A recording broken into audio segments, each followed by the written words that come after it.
one of the things that has been really, really on my heart is that we don't want to miss this moment. A lot of times we have been here before.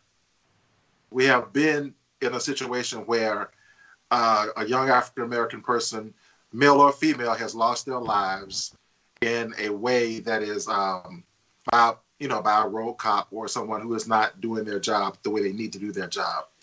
And I don't want us to miss the opportunity to push for reforms, that things can be done better, and for us to press towards some of the systemic problems that we have in the policing in our neighborhoods and communities. We have got to do better.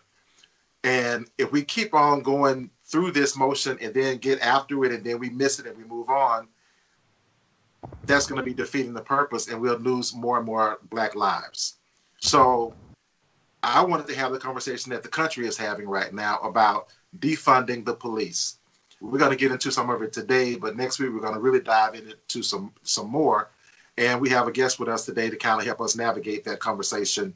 I'm not even going to try to say your name, sir, because I'm known to mess up names, and I might call you Yes Real and all that other kind of stuff.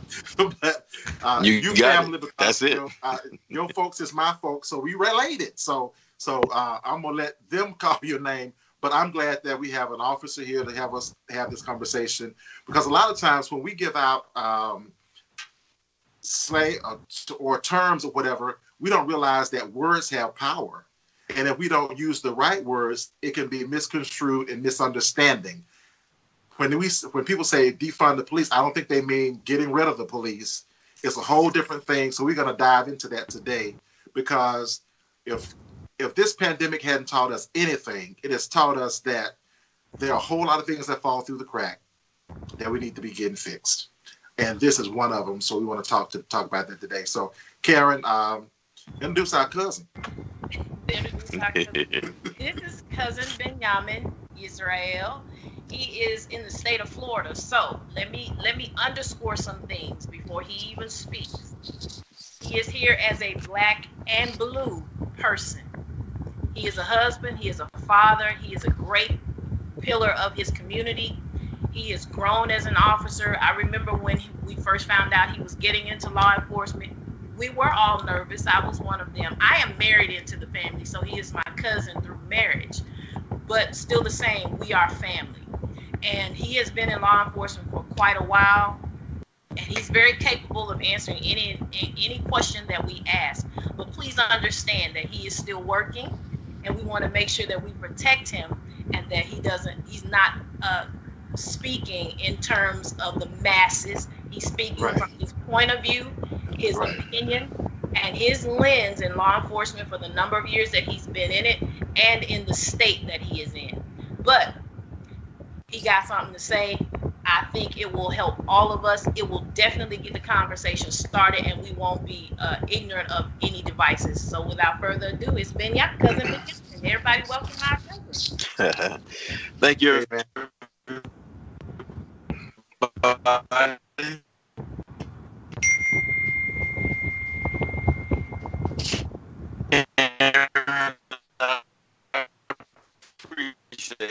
There go the devil again. Can you hear me? Yeah, got you. You got me now? Yeah. All right. Perfect. So, I'll do my best to answer the questions that you have. And again, like Karen said, I'm speaking to you from my perspective. I've been in law enforcement for 17 years, going on 18 years. I never imagined that I would get to the point that I am in my profession. I'm glad I'm here, and I have a lot of opportunity to make some changes and to help with issues throughout the community. And so right now, your question that you're talking about is defunding the police, correct? Yeah. Right. But before we jump quite that close to it, though, can you just give us just a little background about you, where you're from, why law enforcement? You know, all the things you could have jumped into. Why law enforcement? Let us know a little bit about you, and then we'll jump into defunding the police. All right. Let me know if you can't hear me. So I'm originally from Harlem, New York. born and raised. Living in New York and looking at my father and all the jobs that he had, my father was always a worker. One of his jobs was a security guard at a college. So the uniform intrigued me. So that drove me towards that. But then I started to look at the New York City police and how they interacted with us. And I never had a bad encounter with law enforcement in New York, but I've heard stories from other people. And I've heard stories about what my parents and grandparents went through. So again, I was intrigued about law enforcement. It's something that I wanted to get into. And I understood by getting into that, I could not save the world, but I could make a difference, at least with one person. And my thought process at the time was, I can't beat them. They're like the largest organization in the world. So I might as well join them and make a change, positive change. So that was my motivation. I came down to Florida. My parents got us out of New York, moved down to Florida, went to school, majored in criminal justice. Wow. And after I graduated, I applied everywhere, and Volusia County Sheriff's Office was the county I stayed in, and they hired me. And I tell you, my goals when I got into law enforcement was just to get into narcotics and SWAT. I was chasing that thrill, that rush. And after doing that and becoming a little complacent, I started to have mentors in my life from this agency here and other police agencies that pulled me aside and said, hey, it's time for you to stop being selfish and start giving back. Give back and help those who need a job, help those who are trying to get up and they just need some proper guidance. Speaking about us, our people, Black people, as well as others, you know. Right. And it wasn't just a black-white thing. It was about helping good people get into an organization that need good people in it. And that was my motivation. I love it. That's where I am now. That's excellent. Can you give us just kind of a picture of what you do, you know, in policing and being a sheriff? What is that? Help us just wrap our minds around it. What does that really look like? Because there might be some kids or people looking for a job shift or mentors who perhaps want to encourage law enforcement for those that they mentor. Just help us understand it a little bit better. Well, law enforcement, what I do, I got into law enforcement and the jobs that I've held in law enforcement covers now the whole scope of what the sheriff's office does in Florida. The sheriffs in New York, usually primarily they deal with jails, they deal with the court services. That's their duties. Down here in the South in Florida, we are just like the police. In the state of Florida, the sheriff's office is the chief law enforcement agency for each county. So we are responsible for maintaining the courts, providing security for the courts. Some counties maintain the jails, but we also do patrol functions like police. We're out there in the community. We have districts in unincorporated areas.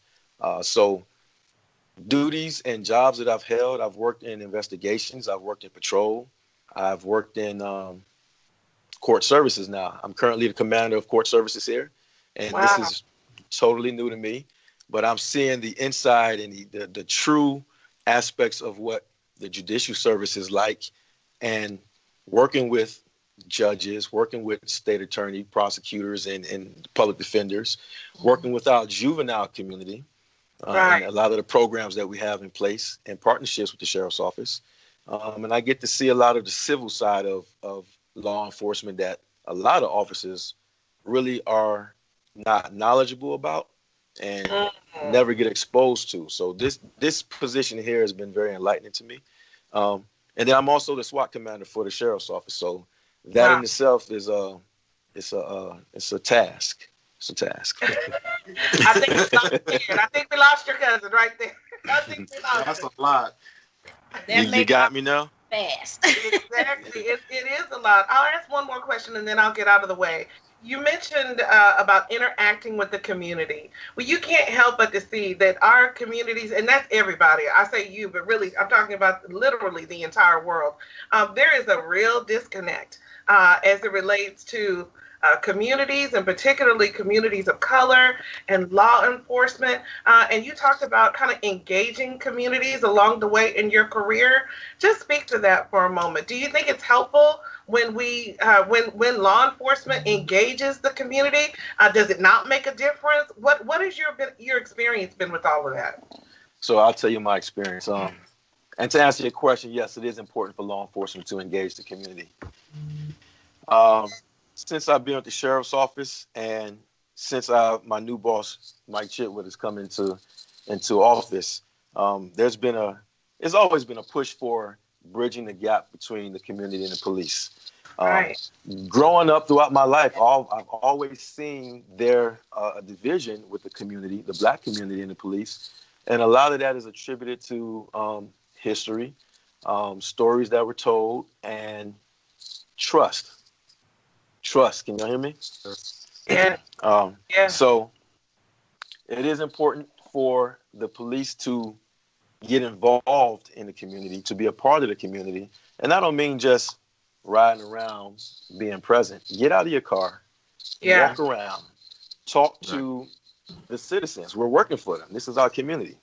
Right. Now, you have some schools of thought that say, hey, we should have black officers in the black community, Hispanic officers in the Hispanic community, whites in the white community. But let's be realistic. I just talked to you about trust, right? Mm-hmm. How many black people really have an interest of being involved in law enforcement?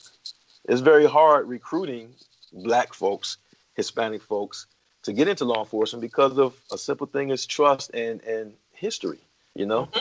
So you look at that, my agency I can speak about specifically, we are always recruiting 24/7. And we go out and we try to recruit women of color, men of color. We provide them the tools. They have to come get it. You know what I mean? But until we get the people in place that we need for the communities, you look at our demographic in the county and you look at the demographics in our agency, they don't match. And it's not because we're not trying. That's just a fact. So to have black deputies patrolling in the black areas, that's not going to happen, number one. Right. Number two, why can't the white deputies and Hispanic deputies police in the black area? We're all people. It's not about a race thing. It's all about respect. It's about going out and communicating and understanding each other's culture, you know? Right.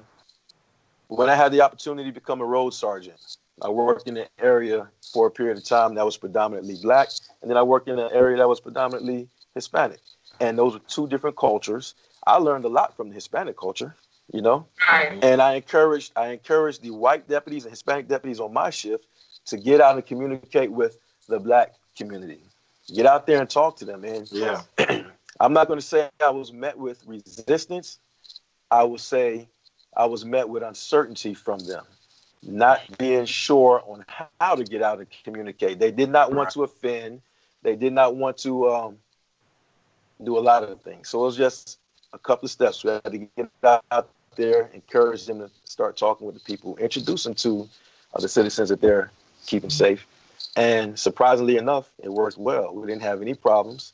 A lot of issues we had in the community kind of quelled itself a little bit, just for the simple fact of a deputy getting out of his car, walking up, saying hi, see a kid run away from him, you come back, hey, why are you running? They say, oh, the police. I'm not here for a bad thing.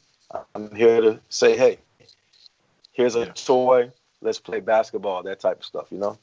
It's important for the police to get in the community. And when I say get in the community, I mean really get in and immerse themselves in the community. I love that. I'm glad we started with your background, because I can see already just you have a wealth of knowledge, and what great solutions. You know, we're talking a lot about the problem, but I'm about ready, and this is just me on a personal level. I'm ready to hear some more solutions, and I heard at least 3 that you just shared. So thank you so much for that. All right, so I'm going to back up. I know my other co-host and our host have other questions for you, but thank you so much. And I just want to make an appeal. You know, often we have people who are looking for opportunity, or you know someone who's looking for opportunity, and perhaps a career in law enforcement enforcement is a part of the solution to the situation that we're dealing with right now. So why don't more of us suggest that, to our young people and for people who are doing a career shift, a career change, just considering a job in law enforcement. Thank you so much for sharing that. Wonderful. You're welcome. Yeah. Right. I'll just interject this as a high school teacher. At my school, we do have a portion of our CTE program that deals with criminal justice and law enforcement, those that want to get in it. So it is a track in school that the kids can now pursue. And we have quite a few that are in that track. So we just want to keep encouraging those who have the grace for the position and the personality and the temperament for the position to continue to walk in those veins. So some schools do offer it in high school now, so just to be aware of that. And even if one of the things that I was saying when I was working in the school is how police officers can be involved is you come volunteer at the school. That way you get a chance to meet the kids and the neighborhood. So when they see you, they can say, oh, he's come by the school.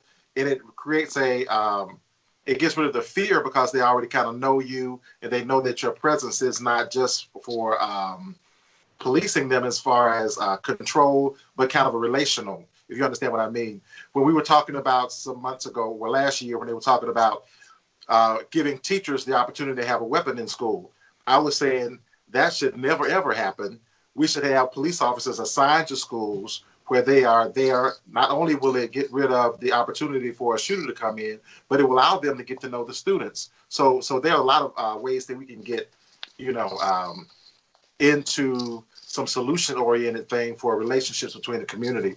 As we jump from this, I also want to reiterate that just because something is happening in one part of the country, does not mean that's what it means on the other part of the country. So when you hear defund the police, what do you think it is, or what do you know it to be, and how would that look in your community? So for me, this is the way I understand defunding the police. Police agencies and organizations receive federal funding. They receive grant monies for training and for equipment and that type of stuff. I understand funding to be just the reallocation of those funds to another organization that's better equipped to deal with the things that the police deal with. Example, you have here in Florida, we have a serious mental health problem with our community and in the state. Our homeless situation, that's an issue. And then just community services, our juvenile, our children growing. Hold on for a minute. All right. I'm back. Okay. So I don't see anything wrong with taking fund and putting them in those areas of expertise for the mental health professionals, for the homeless coalition, to help with those people, because who's helping them now? Law enforcement. I was talking with my cousin earlier today. This is like the police are like the jack of all trades and the master of none. They call us to solve every problem that others are not willing to solve or cannot solve. Funding that we get now is to train us and to equip us to deal with those situations as best as we can. And more often than not, when they call us to deal with it, it's somebody's crisis, so they expect us to act immediately. So if we can take those funds and actually put them where they need to be, if someone is suffering a mental health crisis, law enforcement get them to where they need to be, and once they get there under a Baker Act, they stay there and receive the treatment that they need until it's complete. There's been times when we had to transport people for mental health or for substance abuse situations, and beds aren't available. That's because of funding. So if we can take funding and put it there, I think that's great. But talking about taking funds from the police agencies and it's not being used for that, that'll be detrimental, because those funds, again, are used for training, education, equipment. There's this big push for de-escalation. De-escalation is a term that's been used a lot here lately Ever since I've been in law enforcement, de-escalation, they didn't call it de-escalation. They called it verbal judo at the time or something else, but de-escalation is there. It's serious, it's real, and I think it's very important to train in that because it saves lives and it turns bad situations into good situations. One of the key things with de-escalation is just taking that tactical pause, stopping. If there's no need to go in and rush into a situation, then don't. Step back. Let's reevaluate this. This is my job. I have all day to do this. I'll talk to you until I'm blue in the face, and we can get you the help that you need. So I feel like I'm all over the place. Funding with the police agencies is important for those reasons, but if they're going to defund police agencies to put them to use in those specialty areas, then that's a good thing. Right. So not dismantling the police force and defunding are two different things. Right. Totally two different things. And I think because people are the judgment, they don't think about, we're not literally going, we couldn't survive in our communities without some enforcement of the law being carried out. And I would not expect the policeman to come into my classroom and plan a year of classes and schedule out modules and lesson plans and manage discipline in my class and do all of those things, and he not be certified or trained to do that. And that's exactly what you're saying as a law enforcement, an agent of the law. You're being asked to do all of these things when we could potentially give you the assistance you need to be better effective and better equipped. I really don't want you to have that weight on you to deal with all of the mental issues that you would encounter on a daily basis. That just isn't fair. Just like it's not fair to say, let's put guns in the classroom. It's some people, even if they're not teachers, they don't need a weapon at all, period. Right. They just don't have the faculty yet to deal. I don't want my neighbor next to me who's afraid of a gun to have to be told you need to bring a gun to class. That's crazy. So we just have to compartmentalize the things that we have in place and just make them better. Tiffany is in the chat talk. She had a comment that what about the police getting back to walking the beat? That's exactly what you were talking about, by getting into the neighborhood and not just cruising through with your windows up, riding that they see you, because to me that's still a level of policing or that's not connecting. You got to get out of the car. Right. You got to walk and you got to talk to the people. And the other thing, Tyrone, you were saying about the police officers being known in the community. Well, at each school we have an SRO, and the kids know that SRO. So when they see him out in the community, he's still law enforcement. They have the utmost respect for him because he has a relationship with those kids. However, there's an element of distrust among the other ones that they don't know. So I believe it's very important that we partner even more so that they can understand who we are, and we can understand better as a community how they need us to do their job, and how as we work together in cooperation and harmony, then we get the communities that we need, that are safe, that are better for our kids, that the de-escalation, maybe someone in the community can de-escalate before they even arrive, and your job is done. So we're helping you, because I want Benyamin to go home every night. I do too. Right, that's right. I want every person that goes out there. We want them to go home too. It's a tough job. So speaking to that, how would you say it's a good idea for us to understand how safety is budgeted in our own community so that we can understand how defunding would look for us? What do you mean how safety is? So there's a budget for the police department in my city. Uh-huh. Open record. I can go out there. I just pulled it down before we got on. Do you think that's a good idea for us to understand how law enforcement is budgeted in my community, so that when I go in to talk to my councilman, I don't go in, first of all, without any knowledge, but I go in with something that I can have an somewhat educated dialogue and ask the right questions, or ask good enough questions that I can understand, and we all work on these things as a community, because we need each other. So yes, I think it is important for you to know how the funding that's given to your agency, what is used for in regards to safety, and in regards to getting the job done. You know, we're in the 21st century. Everything is technology based now. That costs money. Right.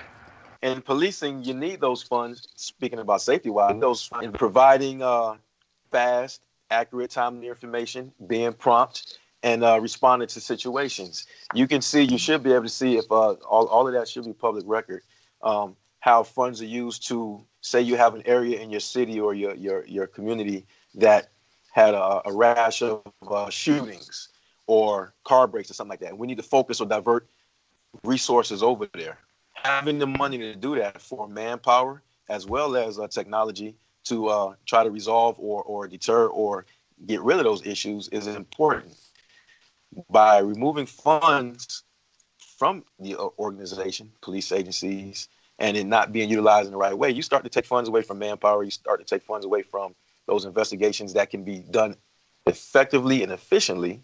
You start to hinder law enforcement, tie their hands, and then you're not having the successful results that you're expecting to get. Yeah, I'm going to jump in right here. I appreciate this is a wealth of information that is just absolutely two things that I want to hit on. Number one, you talked about earlier knowing the culture of the area that you're assigned to or whatnot. The black culture, the white culture, the Hispanic culture, knowing the culture, it's so important.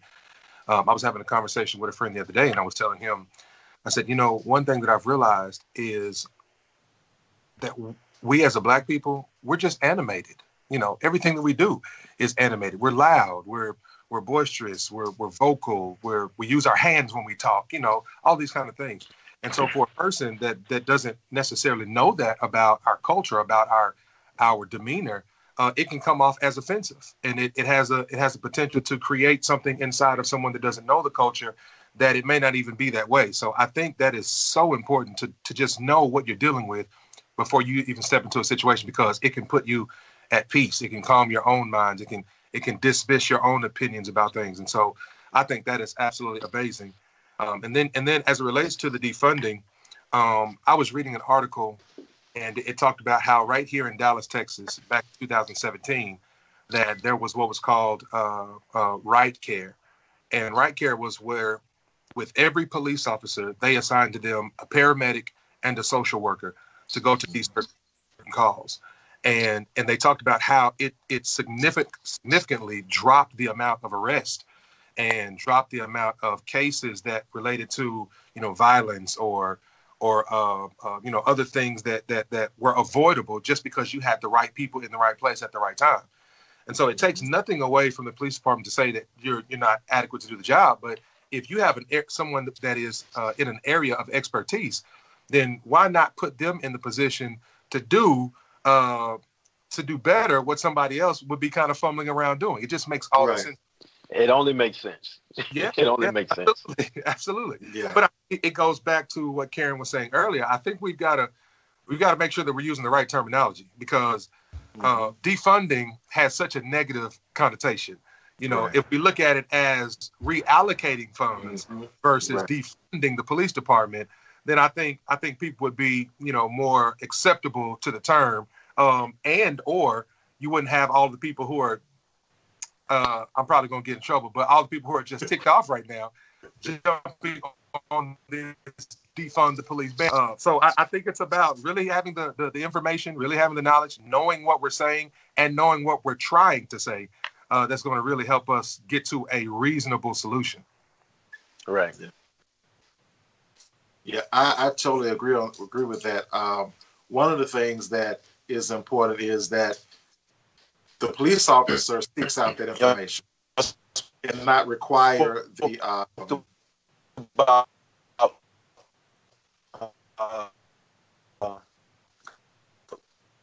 go ahead. Are you still there? Yeah. But I like when you said when you were in the Hispanic community, you learned that community and learned their ways and learned something about their culture. So it shouldn't be the onus on the Black community to teach the police officer. That person should seek out that information because those are the people that they serve. I was once, when I was working in the school system, I was asked to come into a Hispanic school, and I told them I don't speak Spanish, so I won't be of good service to them. And I was reassured that come into the situation because we teach them in English, and that'll be a good way for them to connect and get some more of the English grammar, whatnot. But when I went into that situation, I didn't depend on them to teach me. I began to ask questions, do my own research, and learn about their culture, and not always tell them what they needed or tell them about who they are. I listened to them and paid attention to their different body language, the different cultural differences, because there's differences in every culture, like there's differences in our culture. There's difference between someone who is Puerto Rican, who is Dominican, who is Mexican. They're all Spanish-speaking people, but they have different little issues and little qualms in their culture. And I began to immerse myself in that and learn that. So I think the onus has been on the Black community to teach people how to police us or to tell them what we need instead of them immersing themselves and learning the culture so they'll know that they can be comfortable with us other than us trying to make sure they're comfortable with us. That whole dynamic is kind of, I'm tired of being the teacher. I'm tired of the onus being on me to teach you about how to work with me instead of you learning me and being curious about, you know what I'm saying? I don't know whether I'm saying it right, but that's just kind of, when I wanted to learn about the Italian community, the Jewish community, I went and researched it. I didn't wait for somebody or a situation to come up for me to have to learn that situation. So I just think that the whole relationship kind of thing has to kind of be the onus of the people who are put into the situation to learn just as well as us to learn them. Sure. And so, it should be a two-way street and not, other than that.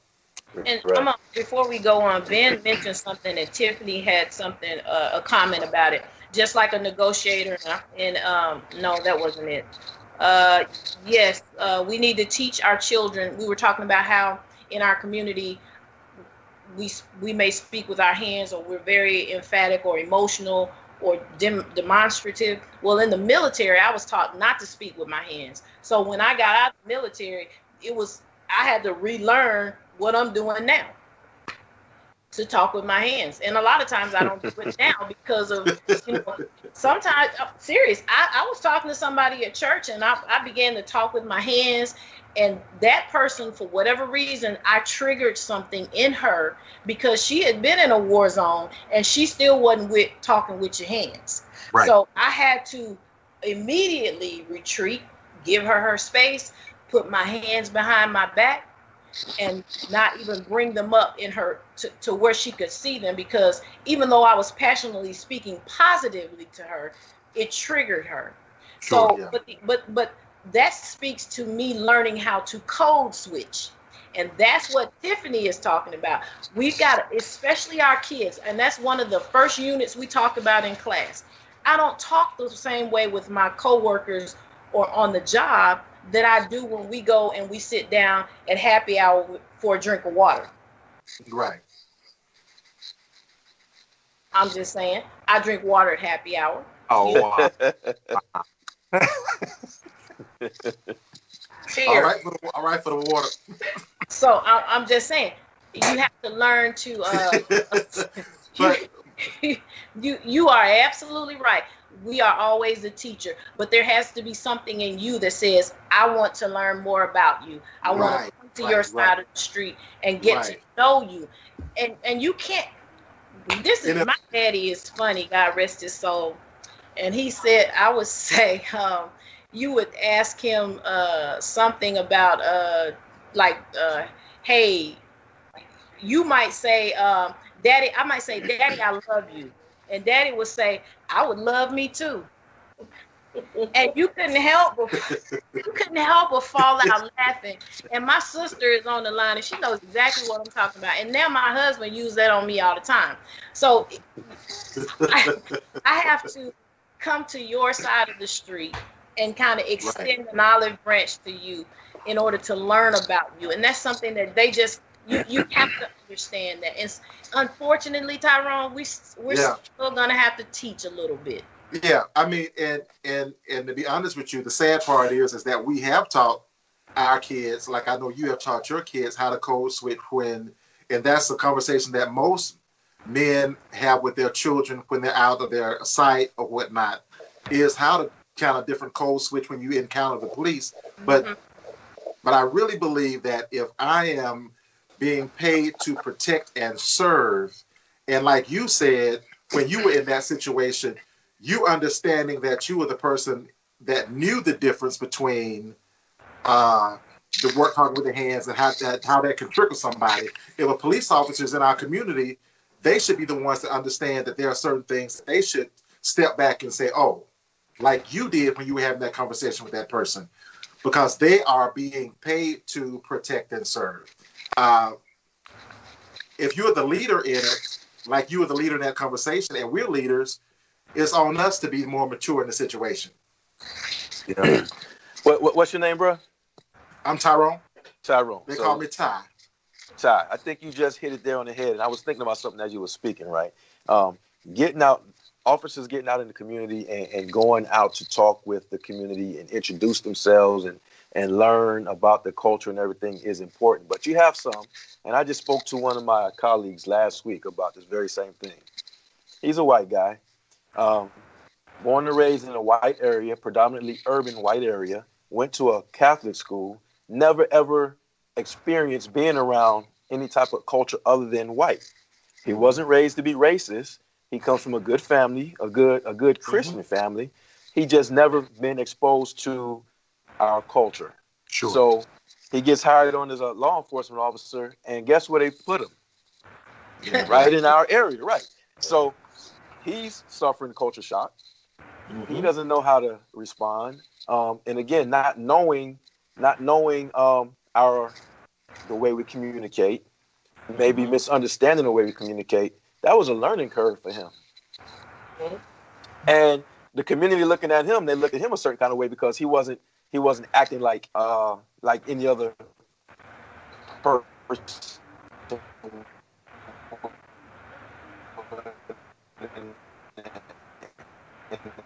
Area.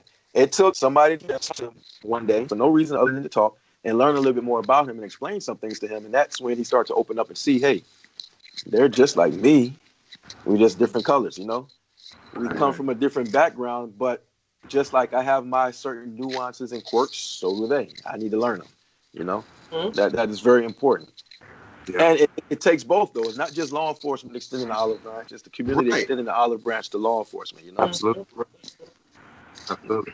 I think excellent. Go ahead, Ben.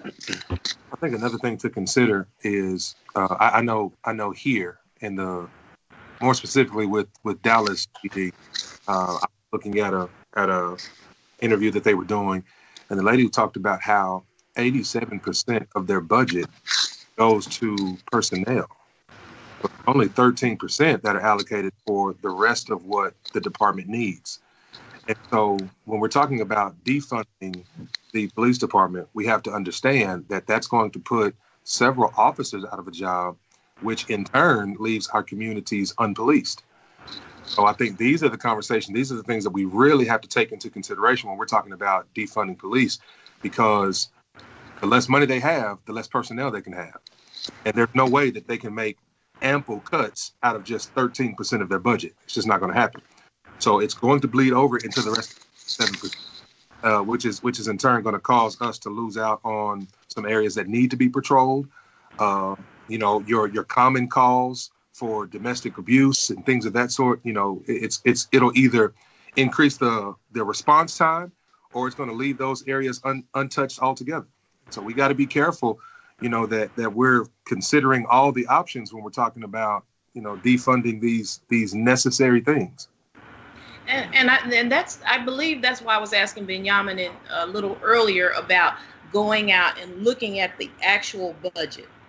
Because in my community, if I got to pay $2 or $3 more on my taxes, I might be willing to support that bond in order to keep the manpower and the resources in place. Let's just redirect them to areas where we may be hemorrhaging in places that we can stop the bleeding, we can be sutured up, and we can heal that, and we can move forward. And then it becomes a career that people are not so fearful to get into. It's still dangerous, but it's not so fearful. The fear factor is what keeps most of us probably out of it.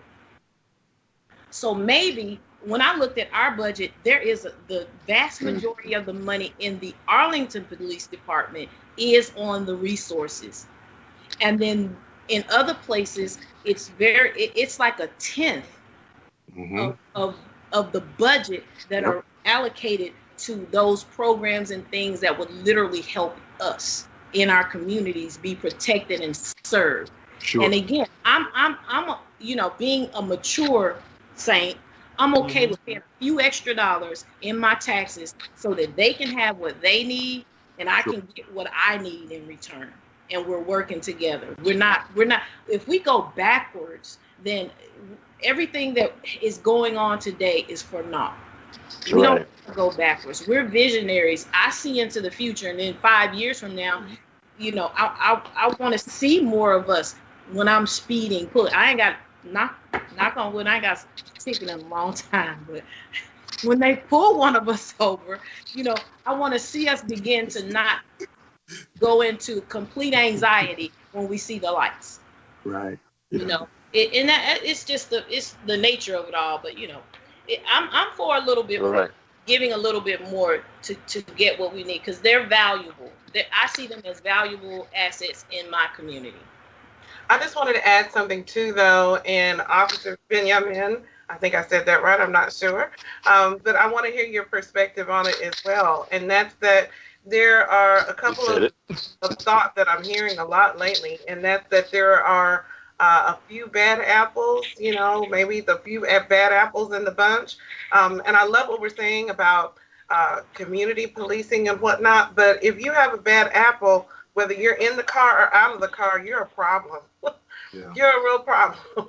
If you're walking in our community, if you're, in that car, you're just a problem. So what do we need to do about the bad apples? Let's just all be clear, and I know it's understood, but I've watched social media a lot, and I've heard from a lot of really wonderful police officers who want to make it clear that they are for humankind and that they are not the problem. And a lot of those people that I've read and that I've looked at don't look like me. So it's been wonderful to see that in the middle of such pain and such turmoil, and yet with the headlines that seem to come oh so frequently, clearly there is another group of people. There's another group of people out there that seem to have an agenda. Could you just speak to that and help us? Certainly as a Black man who is also an officer, how do you feel about what you're seeing? What can you say that might help us kind of understand it and put it in perspective? And what does law enforcement need to do to root out these problems? Perhaps not even hire them. Is there anything that can be put in place? How do we fix it? I think we all would prefer not to hire them. Bad apples are everywhere, not just in law enforcement, but everywhere, right? And it's that the bad apple that spoils the bunch, Right. In law enforcement, for citizens, how do you deal with the bad apple? You deal with that bad apple by voicing it, by filing formal complaints, written complaints, and they have to be of substance. You don't make up some nonsense complaint because you just don't like the person, but actually filing legitimate complaints, and then following through with it. We have a lot of issues. I come into contact with a lot of people who have complaints about certain things, and I ask them, hey, well, what did you do to rectify this? Did you file a police report? Did you go file a complaint? No. Well, why not? I don't know. Well, this is what you need to do. I can help you get there. Let's do it. And they still don't follow through. So it's incumbent upon us as civilians, as citizens in the community we live in, to voice and bring to law enforcement attention the bad apples. Now, on the other side of that, I, as a supervisor, and others, it's our duty to report anything that we see as far as bad apples are concerned. And it's important, it's imperative that we document. That's one thing I express with my people. Documentation is important. Just like any other job, people have job security is in place in regards to unions and measures that's there to help you keep your job under certain situations and circumstances. The more documentation you have, the more fuel you have to deal with those problem people. You know what I mean? Hardcore evidence. I think we have a very good vetting process as far as hiring. The process we go through for hiring and selecting is very it's intense. Some agencies are more intense than others, and even through all of that, you still ain't going to catch everything. Right. We end up hiring some bad apples. It's incumbent upon us as enforcement we see these bad apples to address. Don't have to happen, not step in and intercede, because ultimately it'll get somebody hurt, it'll get somebody killed, it could get me killed, and best case scenario, just make us all look bad. We all wear a uniform, you know. Oftentimes when I was out on the road, I would stop people for traffic stops, and I wasn't a big ticket writer. I know I have a heavy foot. I'm not a hypocrite. I'm not going to write you a ticket for speeding all the time. I'm going to educate you, right? And that's my goal. When I walk up to the car, my intent is to educate you unless I see some other violation or something else I need to address. I'm going to educate you. But when you come at me with an attitude like, oh, F you and all of y'all are the same and all that type of stuff, that changes it. Like, what did I do to you? You looking at this uniform, but look inside this uniform. I'm a person too. When I go home, I look just like you. So part of my education is, hey, that attitude that you have will dictate what happens to you. And not in this situation. Having a negative attitude for no reason can dictate things and cause things to happen that shouldn't happen. Yeah. So think about the attitude that you have. Think about what's really going on. And calm down and ask on the back that I have. Hello? Yeah. Yes, it's you're glitching just a little bit. I don't know if anyone else is experiencing that, but I missed a little bit of what you were sharing. Do you mind just kind of rewinding? Because if our audience was getting the same thing, I don't want them to miss anything that you're sharing. So if you don't mind, could you rewind maybe about 30 seconds or so and then help us catch up? Okay, where did y'all lose me at? I was talking about the bad apple. Yes. Yes. Okay. Educating on a traffic stop and attitudes, the attitudes that you have towards law enforcement because of the uniform. And it's important that we, and when I say we, even me, when I'm out of uniform, I need to look at the person that's in uniform, not the uniform. We're all humans. We all make mistakes. We all have bad days. But just like you would be upset if a cop came up to you and talked to you in a disrespectful manner and started screaming and hollering at you, how do you think we feel? You know, I understand a lot of people have anxiety when they see the red and blue lights or blue lights come on behind them. They don't know what to expect. They don't know who's coming up and what their intention is. Well, think about us on the other side. We're out here day in and day out stopping people. We stop a lot of innocent people. And we stop some real violent people who pretend to be innocent, who's looking to ambush us. We have to be on guard all the time. So a lot of times our demeanor may be a little harsh or gruff. I ask that you understand that and understand why. But when we start a dialogue, all of that should tone down as long as everything is on the up and up, you know. One person's traffic violation may be the worst encounter they ever had with law enforcement in their life, right? And that's a big thing to them. Oh, I just got stopped by the police. They feel like they're going to go to jail for years because that was their first experience with law enforcement. And it's incumbent upon the officer or deputy that stopped that person to recognize that and understand, hey, let's calm down a little bit.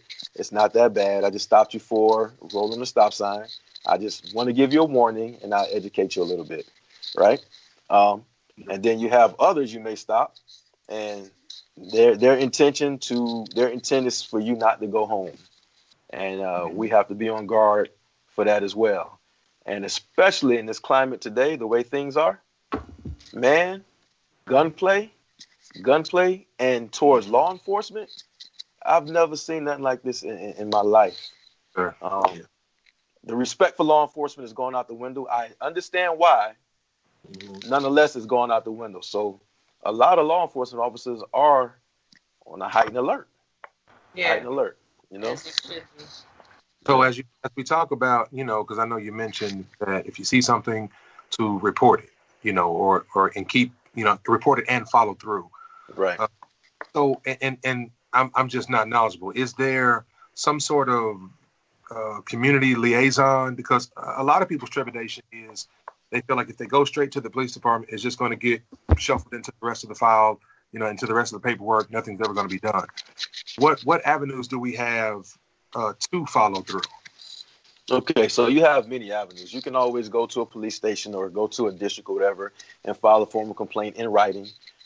Email and social media is a good way to report incidents and see that and make sure that it's documented, it's recorded, and others see it. Right. I was talking with my family the other night on a Zoom conference, and I suggested, hey, why don't you go to your city council meetings or county council meetings? At those meetings, you have the chiefs of police or the captains of a district there. That's your opportunity now to get some FaceTime with them after the meeting. You sit down and introduce yourself, let them know what your concerns are. They're not going to shun you. You know what I mean? They're not. And if they do, there's recourse. You go to the county manager, the city manager, whoever, the mayor, but there's recourse. I encourage everyone to get out, go visit your police department. Ask to do a ride along. Let them see your face. You get to see their face. This is part of that extending the olive branch type and understanding the culture. You understand the police culture. You know, they say the squeaky wheel gets the oil. Sure. You don't have to go down there screaming and hollering, but just the mere fact that you're down there speaking and voicing your concerns. Again, most of us want to do the right thing. We're in this profession to help. We want to make sure that everyone is happy and safe. So that's the way you go about doing it. Most agencies now, they have body-worn cameras. Policies with most agencies are those have to be activated. That right there is a documentation in itself. So if you can't record with your phone or you don't have a witness, you can always make reference to that date and time of an incident, and you go in and file a complaint, and they can do some research on that. Sure. You have internal affairs. There's times when you can make a complaint, and if a complaint rises to an occasion, it bypasses the road, it bypasses supervisors, it goes straight to the internal affairs, and they look at that, you know? Okay. So you have a lot of options. You just have to follow through. And it needs to be valid. When you start making these frivolous complaints and stuff, then that's when people have a tendency not to put a lot of stock into it because there's a history of you making frivolous complaints. Sure. Let it be valid and then follow through. Sure. You know? Well, I will say if I ever get stopped, I want to be stopped by somebody like you, because I sincerely hear what you're saying, man, and I know your people, so I know your heart is good, and I know what. But the the gentleman that killed Floyd had 18 reports on him.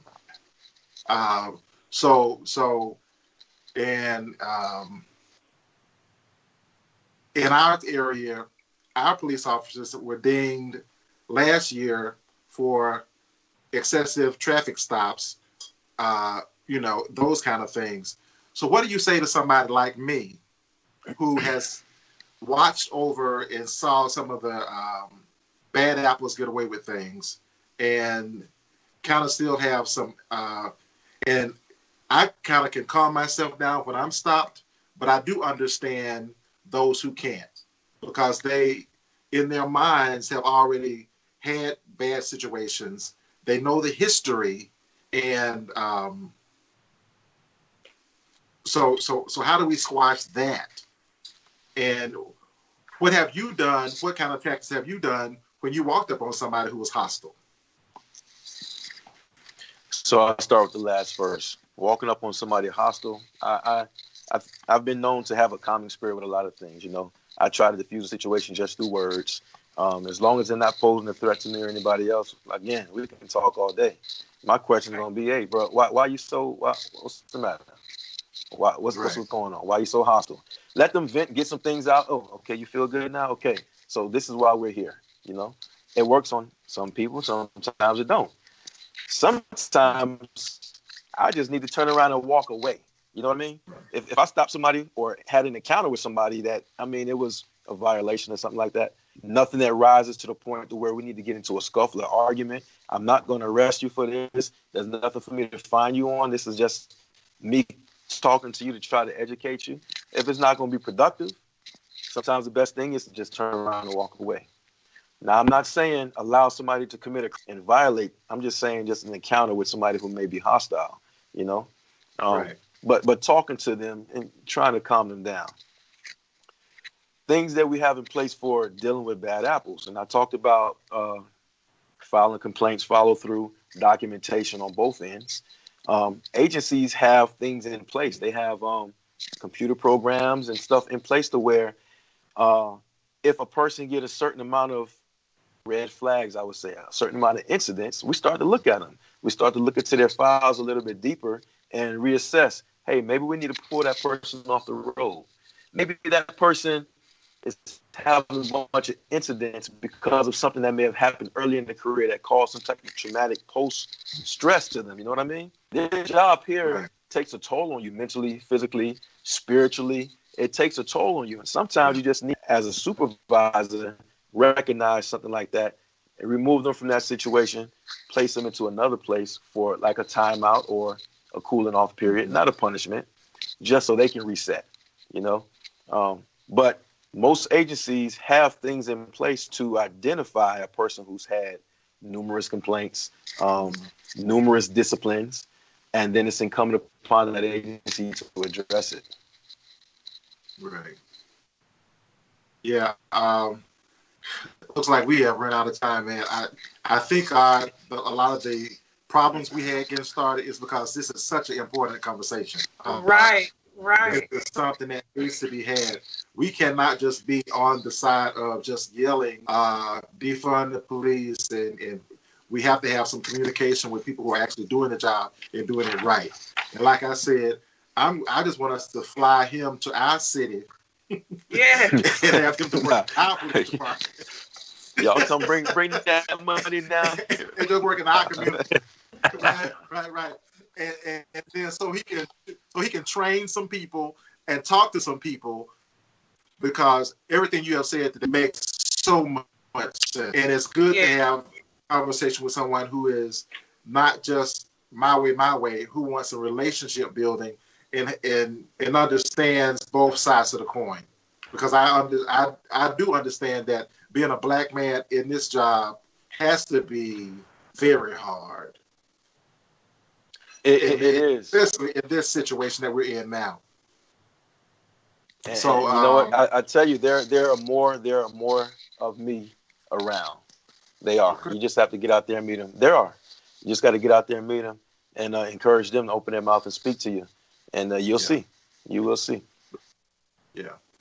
And actually, my brother was a police officer at one point, and I have a nephew that is a firefighter, so I know that role, and I understand the nervousness about them being out there, and I understand, both sides of it. So it's got to be a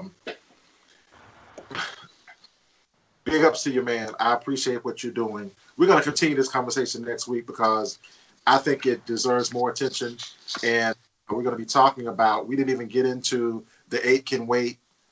Those 8 things that they're saying that needs to be done now, and talking about it from different perspectives or different places in the country. We didn't give a chance to talk about what we feel about a national registry. So when those bad apples are identified, they can't go and get a job somewhere else in someone else's city. Right. So those are some of the more things that we want to talk about. And if you are available next Thursday, man, we would love for you to come back and kind of share in that from your thoughts. We love putting people on the spot. So, I mean, I was about to say, we couldn't text him that afterwards. Like, the man is out here trying to protect and serve, Ty. Right.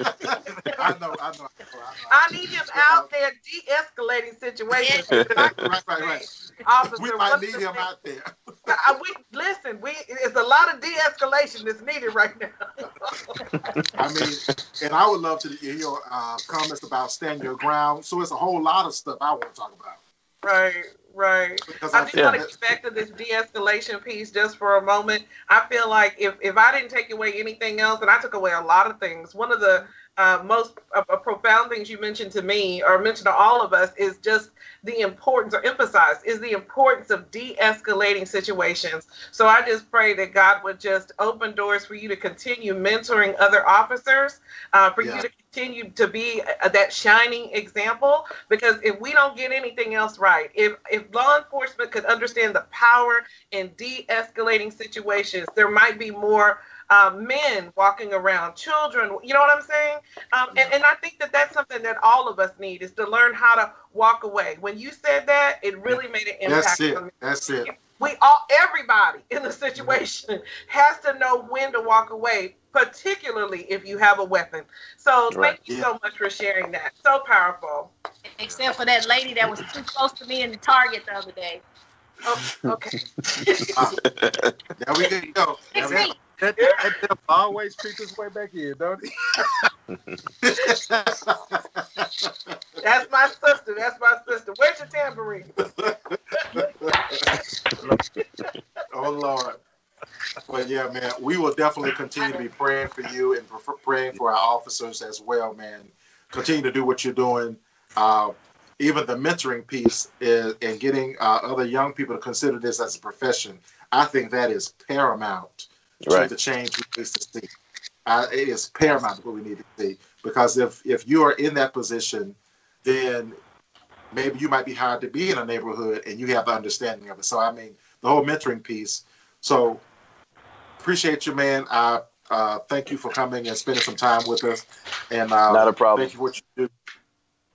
Hey, I appreciate y'all for I thank y'all for the invite. I appreciate it. Thanks, Karen.